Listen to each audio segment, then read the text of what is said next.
Salam əziz dostlar. Növbəti hərfimiz sad hərfidir. Sad hərfi adı saddır. Nə səsi verir? S səsi verir. Qalın S.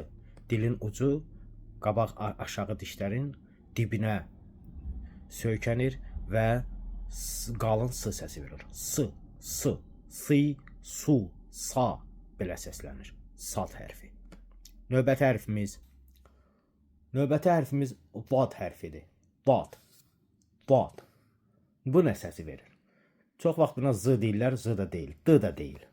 Dilin yan hissəsini yan dişlərin arxasına söykürük, yan dişlərin arxasına söykürük və o səsi oradan çıxardırıq. Do, di, du qalın hərflərdəndir. Do, di, du. Bu iki dənə hərfi məşq eləyərik inşallah. Növbəti dəfə inşallah, növbəti dərslərimizdə növbəti hərfləri öyrənərik. Sağ olun.